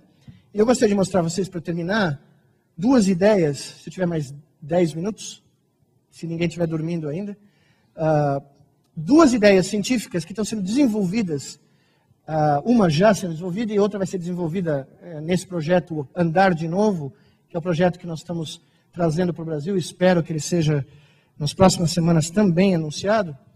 Esse aqui é um trabalho que eu comecei na Duke, com o nosso colega Rômulo Fontes, que hoje é nosso diretor científico em Natal, e onde nós demonstramos, surpreendentemente, que a doença de Parkinson, que é uma doença altamente prevalente nas sociedades modernas, nada mais é do que uma forma de epilepsia. O que vocês veem nesse gráfico em vermelho, vocês podem ver essas duas barras vermelhas verticais, como uma vem em sequência a outra, e se você estivesse registrando horas, você veria uma barra atrás da outra. A doença de Parkinson nada mais é, aparentemente, do que o cérebro, boa parte do sistema motor e outros sistemas do cérebro, os neurônios começam a disparar todos ao mesmo tempo. Como se fizessem parte de uma parada militar. Todos pisando no chão ao mesmo tempo. Né? Nós descobrimos que se você estimular a medula espinal numa certa frequência, contraintuitivamente, dado uma teoria que nós construímos quase há 20 anos, uma visão alternativa de como o cérebro funciona, essa visão propunha que se eu usar a medula espinal para transmitir um sinal elétrico para o cérebro a 300 Hz, 300 ciclos por segundo, eu seria capaz de alterar desorganizar essa parada militar neuronal e fazer com que os animais saíssem de uma crise parkinsoniana e voltassem pela indução do caos no disparo neuronal, que é o que o nosso cérebro precisa, por incrível que pareça. Ordem no cérebro não funciona. O nosso cérebro precisa ser desorganizado do ponto de vista dinâmico para ele poder funcionar apropriadamente. A ideia é que se esse sinal fosse remetido para o cérebro, nós conseguiríamos desorganizar a crise epilética parkinsoniana e fazer com que esses animais se recuperassem agudamente da doença. Essa foi a primeira demonstração desse conceito em camundongos e ratos. Esse é um camundongo parkinsoniano que está depletado de um químico muito importante para o comportamento motor, a dopamina. Ele está querendo vir aqui beber água, porque ele está com sede, mas ele não pode, porque ele está tremendo e ele está aquinético. Ele não consegue se mexer por causa da crise epilética. Quando esse cronômetro, daqui a 10 segundos, chegar em 5,50, nós vamos começar a injetar corrente a 300 Hz, uma corrente muito pequena, na medula espinal, que tem 1 milhão de nervos e que carrega essa corrente para dentro do cérebro. E o efeito vocês podem ver aqui. É instantâneo. É como se um picolé que está congelado descongelasse. Porque a crise epilética foi dissolvida. E aí o nosso ratinho pode vir aqui e beber água como todo camundongo, água com açúcar, aliás, como todo camundongo que se preze. Porque agora ele está liberto daquilo que congelava o sistema motor dele. Pois bem, o professor Rômulo, trabalhando com o seu aluno de pós-graduação, Maxwell, no Instituto de Primatologia de Natal, reproduziu esses achados recentemente em saguis. Esse é um sagui parkinsoniano, que está paralisado, com os mesmos sintomas parkinsonianos, porque houve uma lesão do sistema dopaminérgico, com uma toxina que destrói os neurônios. E quando a luz acendeu aqui, nós começamos a estimular a 300 Hz a medula espinal desse sagui. E o que vocês veem agora é que ele voltou a ser um sagui potiguar.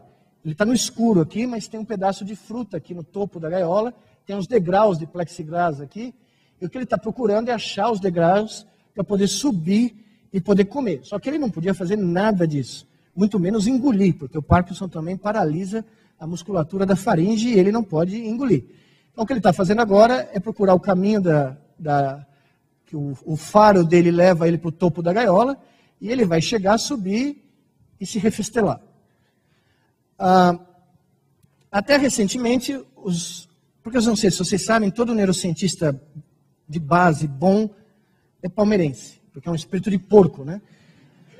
Quando nós publicamos isso na capa do Science, a primeira resposta dos meus grandes amigos foi: poxa, muito bonito, Miguel, mas é roedor, não é gente, tem que fazer em macaco. Aí nós apresentamos agora o pôster dos macacos, os nossos amigos vieram e falaram: poxa, mas é maravilhoso, mas é sagui, macaco brasileiro, não é 25 milhões de anos atrás, né? Pois bem, a semana retrasada, uma semana antes do Congresso Mundial de Neurociência dos Estados Unidos, um grupo francês resolveu usar a nossa técnica no primeiro paciente que já tinha sido implantado 10 anos atrás com um estimulador da medula espinal para dor. Só que quando esse paciente voltou no laboratório, a bateria tinha acabado depois de 10 anos e ele tinha esses sintomas. Ele tinha Parkinson. Durante 10 anos, provavelmente, ele teve Parkinson.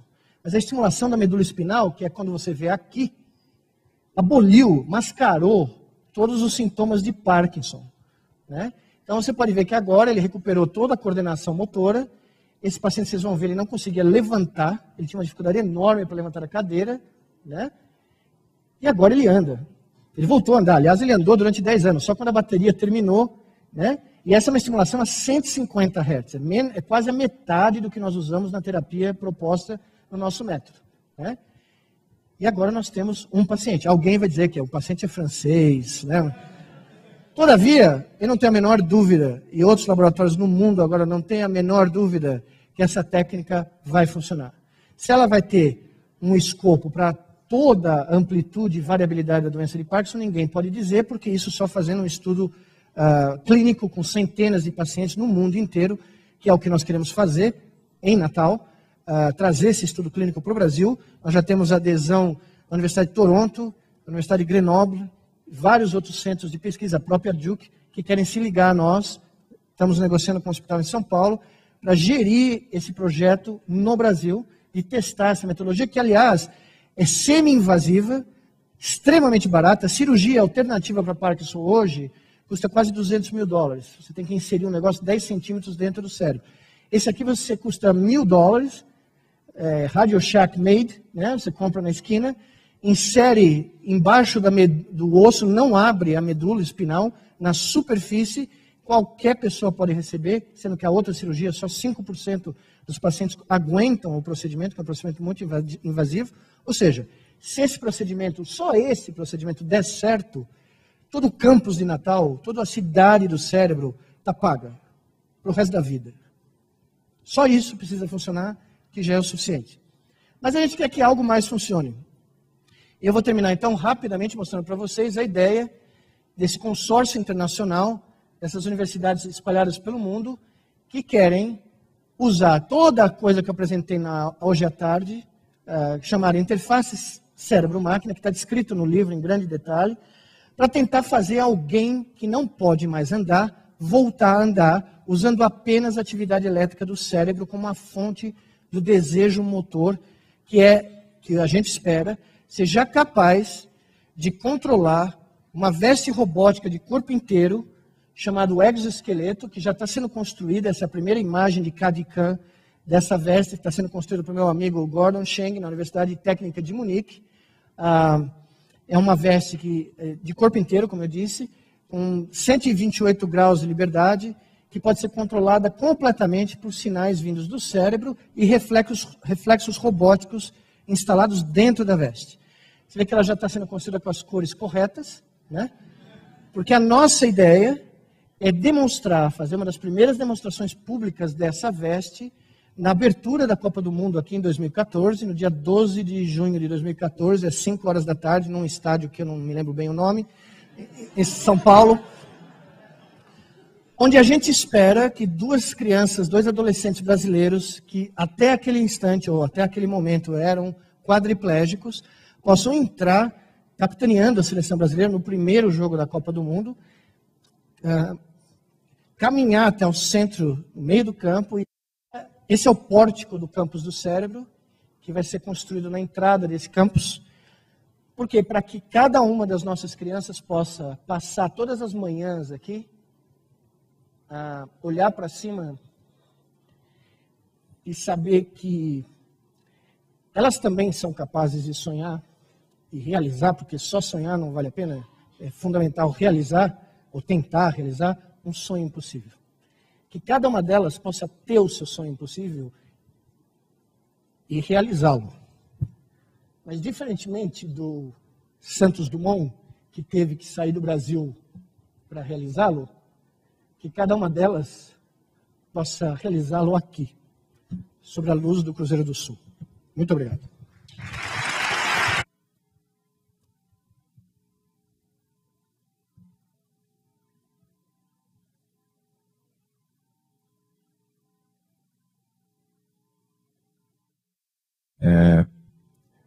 Bom, já que o senhor falou que está sendo construída uma ilha do conhecimento numa das regiões mais áridas do Brasil, é é de se pensar que no meio desse mar que cerca a sua ilha existam muitos tubarões, não é? Eu gostaria, se possível, que o senhor pudesse dar algum depoimento de como é a interação com os políticos, com os senhores daquela região, se é que há alguma. Muito obrigado. A interação com os tubarões é nula, porque nós não precisamos dos tubarões. Os tubarões morrem de medo da gente, mas a gente não precisa deles. Nem dos grandes, nem dos pequenos. Um pouco mais específico, né? Esse, não sei, novo modelo de ensinar, assim... De ensinar? Esse... Não, ele é muito simples. O projeto simples. pedagógico, aparentemente, é meio diferente. Você precisa ser específico, assim, comparando, não sei, o custo...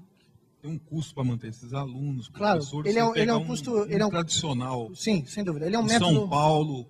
Eu gosto de dizer que ele é fruto de um casamento agora legalizado no Tribunal Superior, o Tribunal Federal, entre o Paulo Freire e o Santos Dumont. Ele é o casamento da ousadia com a realização de que a gente só aprende fazendo, né? A gente só aprende vivendo o nosso próprio aprendizado. Eu não diria que ele é um método socrático, porque ele não é. Nós temos uma instrução.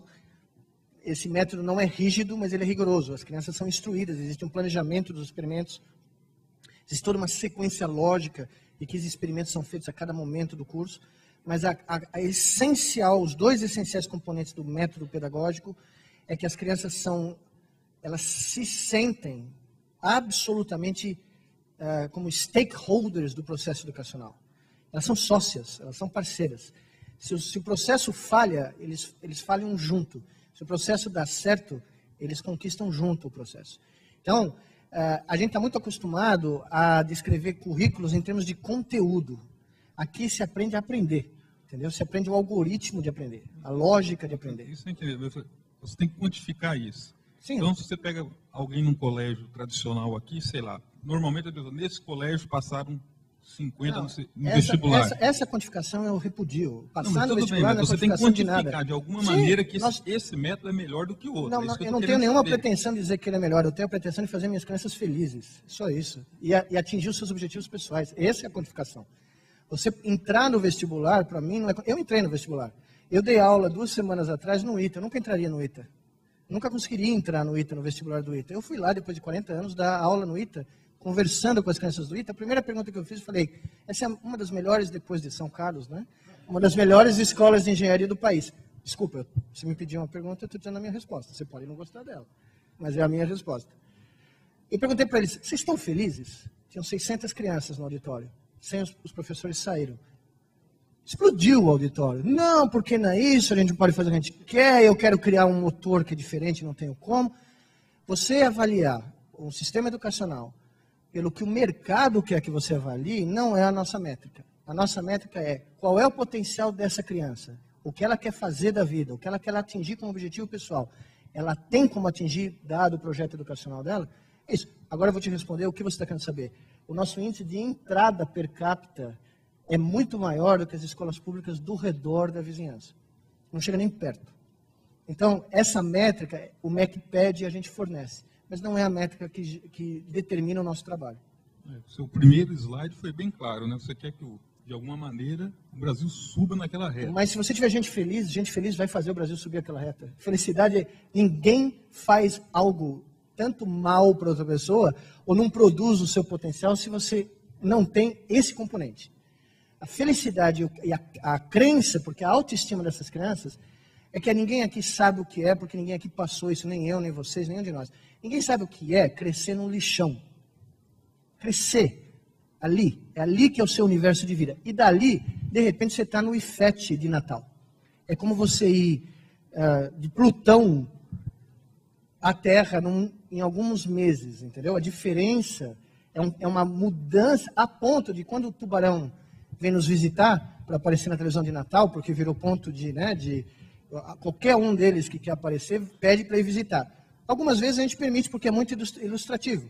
Quando você põe um ex-presidente do Senado para falar com essas crianças, ele é destruído. Porque a primeira coisa que ele fala, não, eu conheço vocês, que eu fui no seu bairro, aí levanta uma menininha de 1,5 m, que não teve o que comer até os 3 anos de idade, e fala, o senhor foi no meu bairro e prometeu esgoto, que não tem até hoje. Aí já começa, você entendeu? A métrica é completamente diferente. Ninguém pode, na minha opinião, determinar que um processo, um sistema educacional seja avaliado pelo número de pessoas que passam numa prova arbitrária, que é o que a gente faz com as nossas crianças. A gente quer avaliar as nossas crianças. Mas a gente não oferece a elas a voz de elas determinarem e serem parte do próprio processo de educação. Educação não é passar em vestibular. Desculpe, não é.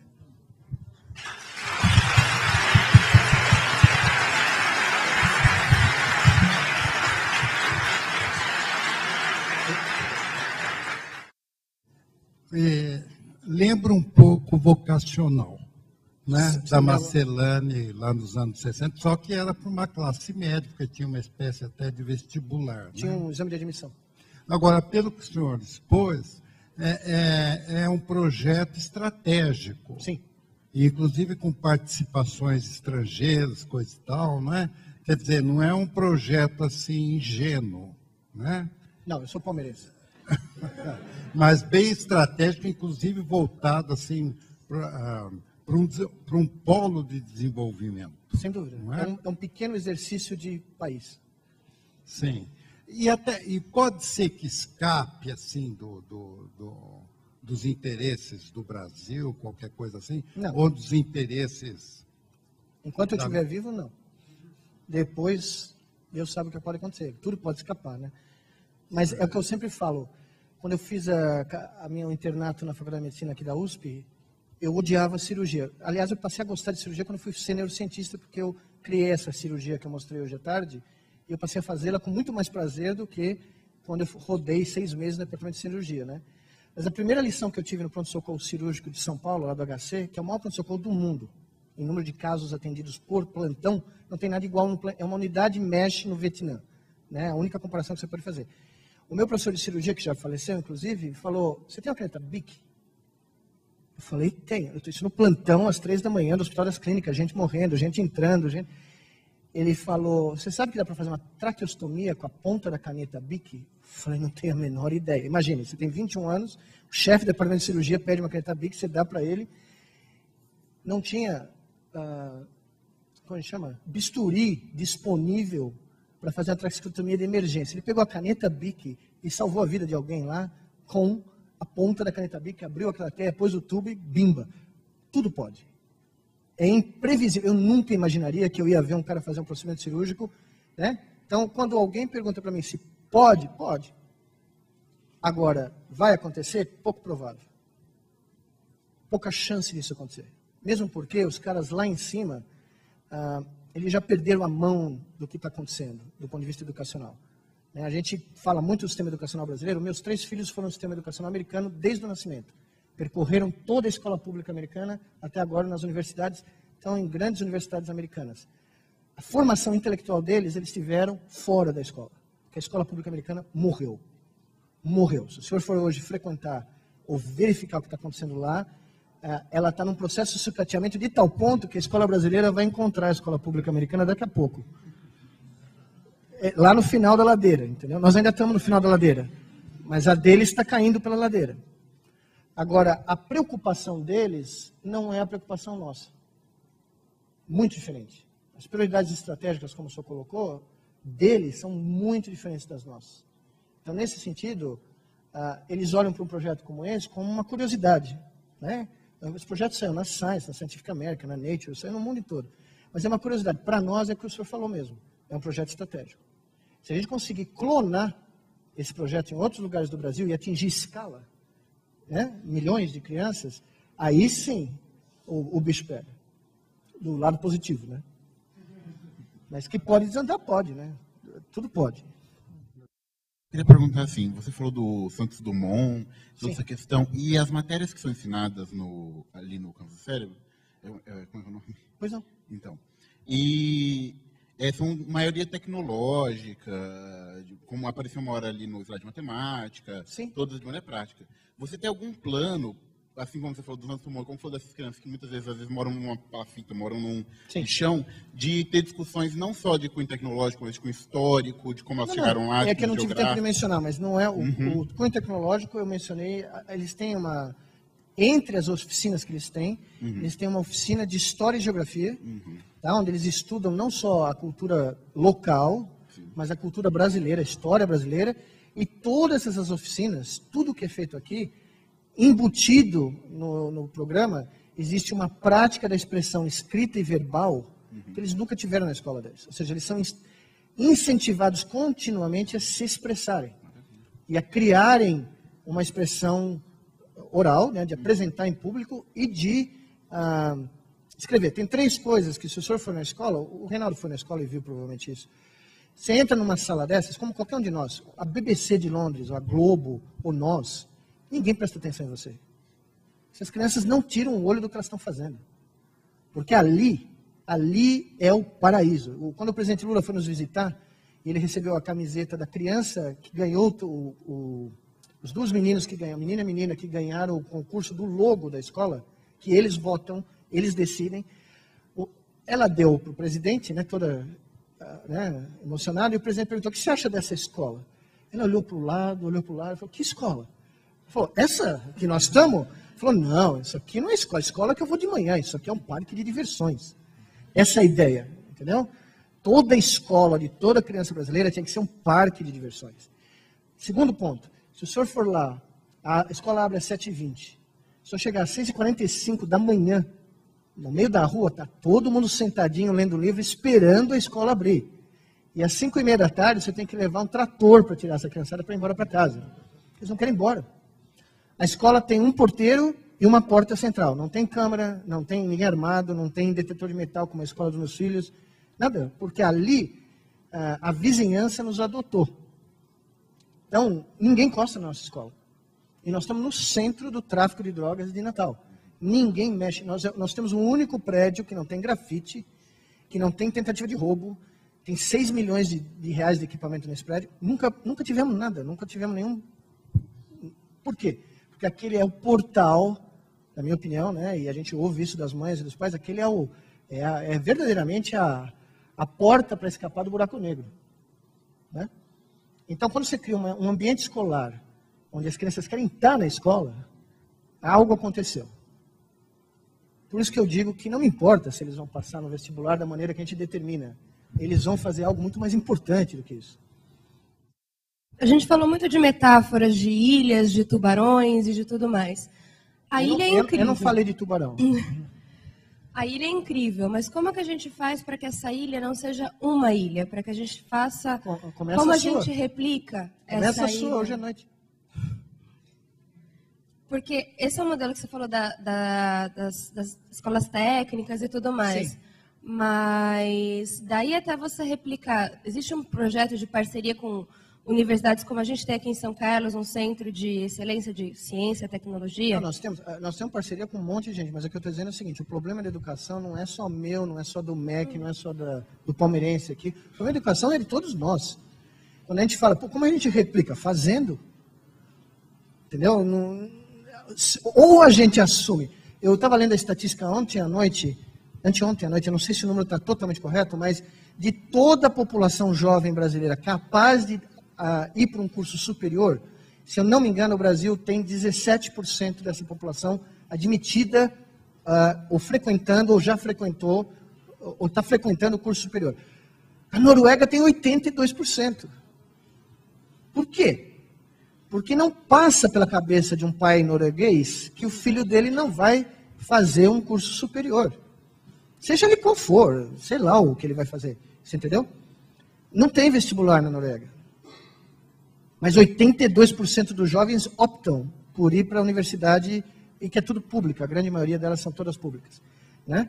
Então, até que o problema da educação brasileira seja assumida a paternidade dele para todos nós, e a gente não aponte o dedo, e aí, como é que você vai fazer para levar para 56 milhões de crianças brasileiras? Né? Eu não tenho a menor ideia, eu vou fazer o que for possível. O meu plano é levar para 1 milhão. Se o seu for levar para outro 1 milhão, nós vamos de mais 56. Aí a gente chega, entendeu? Não é um problema, não é só do MEC, não é só do ministro, não é só do presidente, o problema é nosso, enquanto sociedade. Né? Minha pergunta é complementar a dela. Está respondido. Metade. Eu queria saber se você está tendo o apoio necessário para essa expansão. Eu estou tendo apoio das pessoas que importam. Então vai dar certo. A alternativa é impensável. É inaceitável.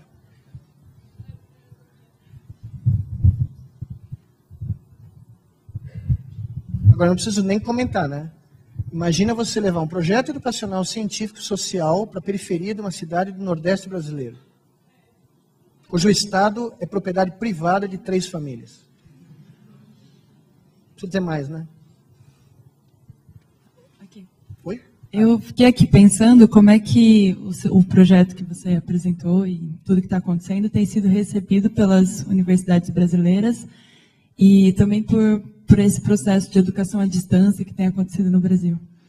Ele tem sido muito bem recebido pelas universidades, mas a universidade brasileira não está preparada para lidar com um projeto desse. Porque não, veja, é o que eu sempre falo. Nas discussões que nós estamos tendo nessa Comissão do Futuro que eu presido para o Ministério da Ciência e Tecnologia, ficou claro que do professor universitário brasileiro, vamos dizer assim, porque a gente não pode nem chamar de pesquisador, porque não é o termo da legislação, é o professor, é o concurso para professor. Se exige desse indivíduo que ele seja professor, cientista, administrador e agora, aparentemente, tem que ser empreendedor também. Ele tem que fazer inovação também. Ele tem que ter uma empresa, sendo uma startup, começando que vai falir, mas tudo bem. Ele tem que ter, porque é para ser, né, promovido. Como é que você vai exigir desse cristão, que dá o quê? 300 horas aula, em alguns lugares, pelo menos que eu conheço, por semestre, que ele ainda seja educador da juventude e do ensino médio, ou que ele tenha programas de extensão de educação do Fundamental 2. É muito difícil.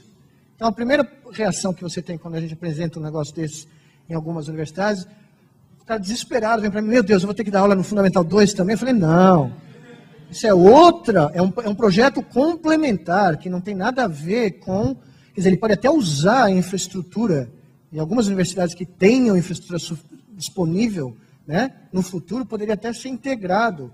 Mas não é que você vai mudar ainda mais a missão desse professor que já está sobrecarregado e que já tem dezenas de obrigações e outras prestações de conta, né?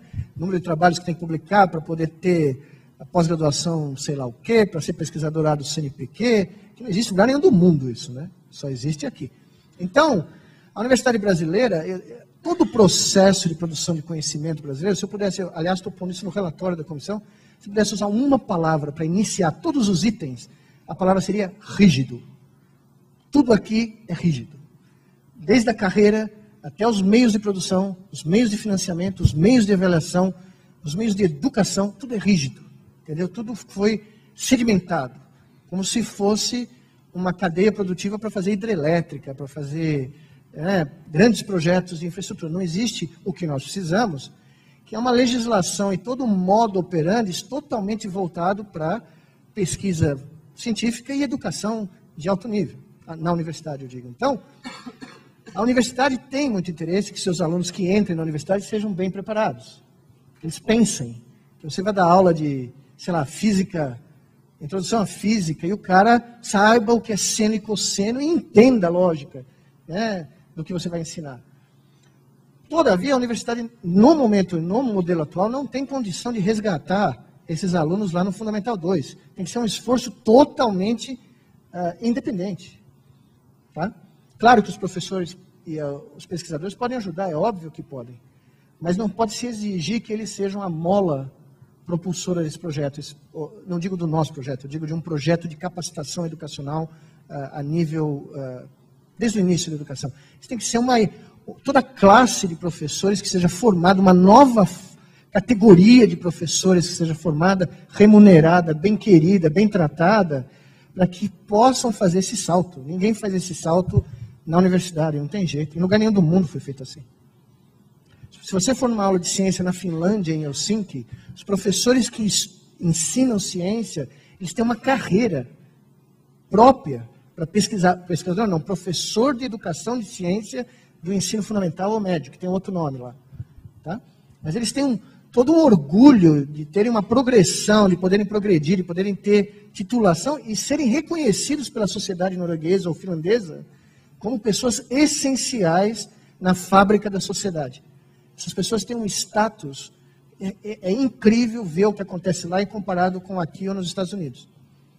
Tá? Então é toda uma mudança estrutural, por isso que é um projeto estratégico, sem dúvida nenhuma. Há quantos anos vocês vêm trabalhando nesse modelo, desde as primeiras sementes até as primeiras colheitas? Nós começamos o projeto em março de 2003. Nós abrimos essa escola em janeiro de 2007. Então faz pouco tempo. Mas agora, com a nova escola, nós vamos ter 3.000 crianças, né? E nós vamos abrir do berçário até as classes mais altas. Nós vamos abrir outra escola em Vitória da Conquista. Nós tivemos aprovado um programa com o governo brasileiro para abrir escolas como essa na fronteira do Brasil com os países sul-americanos. Vão ter 12 escolas em cidades fronteiriças. Metade das crianças brasileiras, metade das crianças do país fronteiriço, metade dos professores brasileiros, metade dos professores do outro país, e criar um programa de integração das comunidades fronteiriças através de escolas como essa. São 12 novas escolas. Então, de grão em grão, a gente chega no 1 milhão. Né? Boa noite, professor. Boa noite. Eu gostaria de saber como é que o senhor faz para aproximar os empresários dessa iniciativa e como aumentar essa participação dos empresários brasileiros para investir nesses projetos visionários. Bom, o meu método é muito peculiar porque eu pego o boné do Palmeiras e eu passo, né?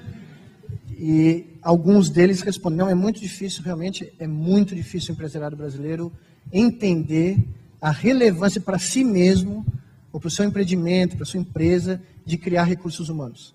Nós temos 2 exemplos recentes, nós estamos negociando com 2 grandes empresas brasileiras que têm interesse em criar uma escola dessas dentro da fábrica dessa empresa. Ou seja, você vai ter uma escola para os filhos dos funcionários dessa empresa, desde o ensino fundamental até o ensino médio, patrocinado pela escola, para essa escola, porque essas empresas chegaram à conclusão, são 2 só, mas elas chegaram à conclusão, que é mais do que evidente, que se elas querem realmente investir em inovação a longo prazo, elas têm que formar os próprios recursos humanos que vão fazer a sua própria inovação. Então, ninguém faz inovação por decreto. Os lugares do mundo que fazem inovação como gente grande, não chega o cara e fala, bom, amanhã de manhã nós vamos fazer inovação. Todo mundo aqui tem que inovar. Esqueçam o que vocês faziam antes e vamos inovar. Isso não existe. Você tem que formar gente com cabeça, desde criança, para tomar risco, para aceitar falha, para aceitar que certas coisas não vão funcionar, que você tem que ousar, que você tem que pensar em maneiras diferentes. Isso você começa na escola. Santos Dumont aprendeu a ser Santos Dumont na fazenda do pai dele, onde não tinha nada, não tinha escola, não tinha nada, e ele era responsável por consertar todas as máquinas da fazenda. Ele consertava a locomotiva do trem local que carregava o café dentro da fazenda do pai. E foi aí que ele desenvolveu a aptidão de inovação dele. Né? As nossas crianças não têm essa oportunidade, elas têm que decorar tudo para vomitar num dia, no dia seguinte esquecer e decorar para a próxima. Né? Quem inova assim? Né? Imagina você pôr um jogador de futebol que vai jogar na seleção brasileira batendo bola na parede o dia todo. Aí o cara fala, agora você passou no teste da parede, você vai passar agora no teste da porta. Tem que acertar a porta. Pá, pá. Nós vamos jogar que nem a Argentina, né? Não tinha saída. O senhor falou que é interessante para as faculdades receberem alunos que sabem, né? E pelo que eu percebi da palestra, apesar de todos o poder econômico e científico que o senhor trouxe para a escola, a principal ideia foi uma mudança de pragmatismo da metodologia de ensino, certo? Não, é uma das coisas, mas eu acho que a maior é uma mudança de atitude em relação ao estudante. Perfeito.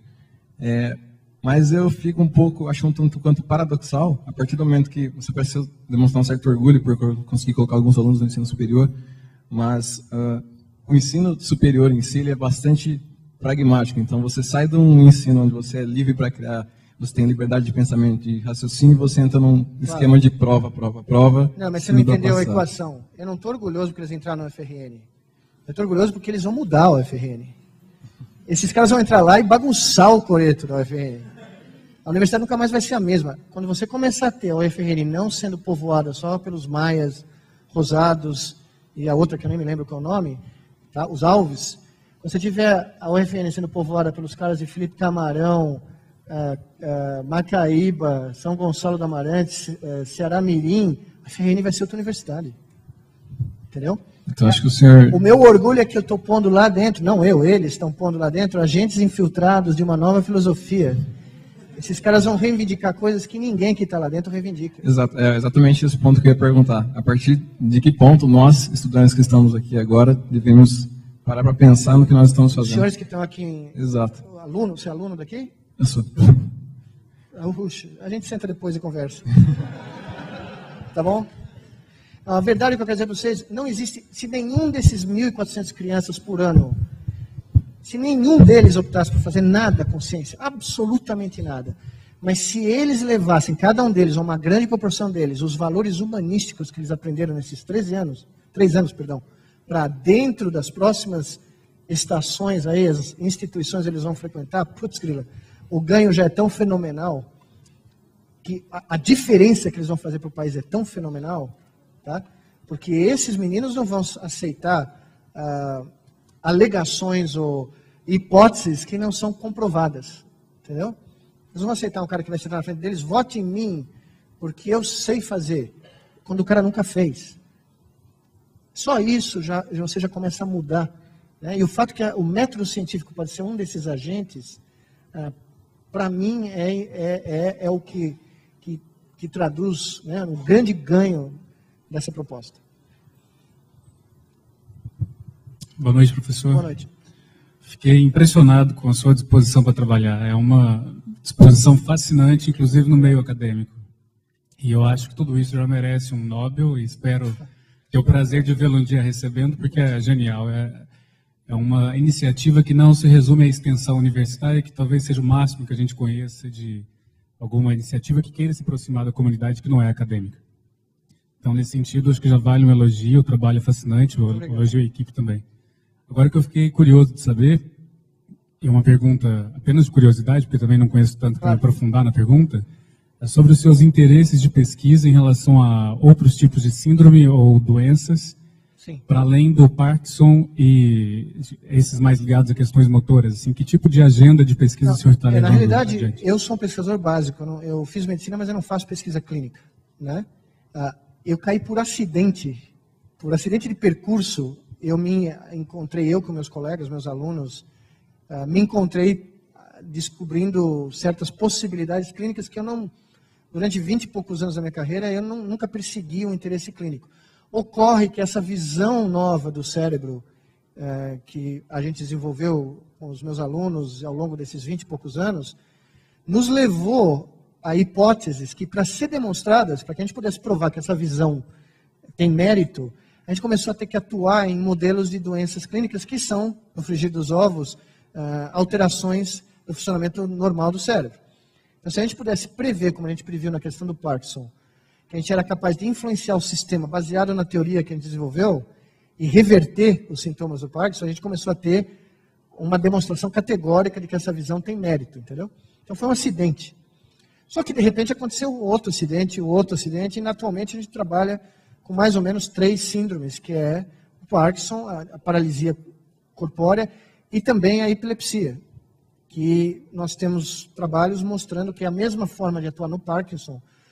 Na realidade, nós temos demonstrado uma sequência de trabalhos nos últimos 3 anos que a grande maioria das doenças neurológicas ou ditas psiquiátricas, eu não faço mais pessoalmente não faço mais essa distinção, eu acho que tudo é doença neurológica. Os modelos animais que existem e que nós conseguimos pôr nas nossas mãos para trabalhar, todas elas são doenças do tempo de disparo dos neurônios. São síndromes epiléticas. A doença mãe do cérebro, de acordo com a nossa teoria, é a epilepsia. Essa é a doença essencial do cérebro. Se você variar um pouco como essa coisa se apresenta do ponto de vista espaço-temporal no cérebro, se você sai por aqui, você gera Parkinson. Se você sai por aqui, você gera esquizofrenia. Se você sai por aqui, você gera depressão. Você entendeu?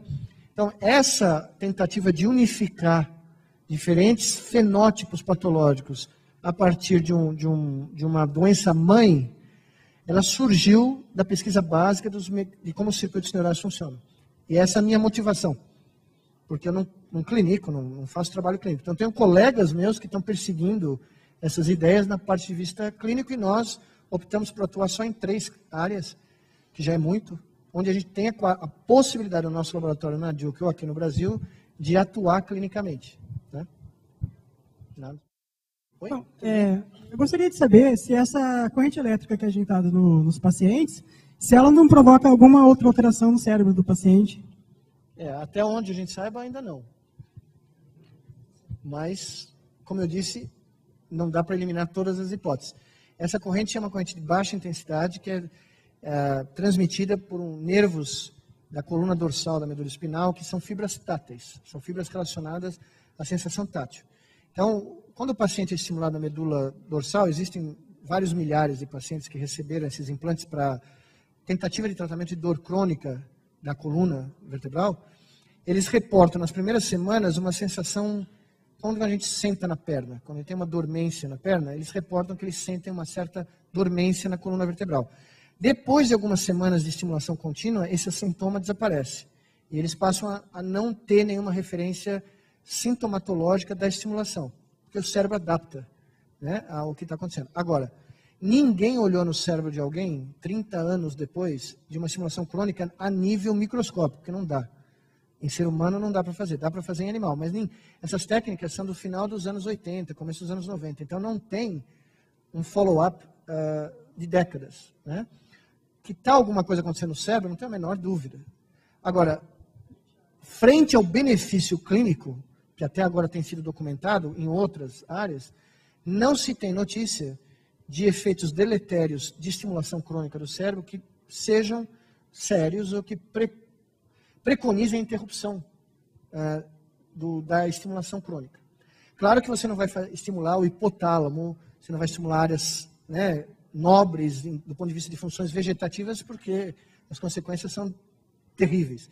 Mas o que aparentemente é possível é você dialogar com o cérebro, como eu mostrei hoje à tarde, usando um refinamento dessa técnica de microestimulação elétrica. Eu não estou passando corrente da tomada no cara, entendeu?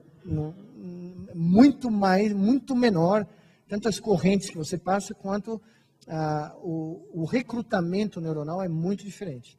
Também não estou fazendo o que muita gente confunde, um eletrochoque, né, externo que põe o cara a nocaute. Não, são correntes minúsculas, né, da ordem de microvolts, que estão sendo introduzidas para modular o sistema. Tá? Obrigado, Não é um TACAP, é um pequeno ajuste. Tá? Ok. Bom, então vamos agradecer novamente ao professor Miguel Nicoleles por essa excelente palestra.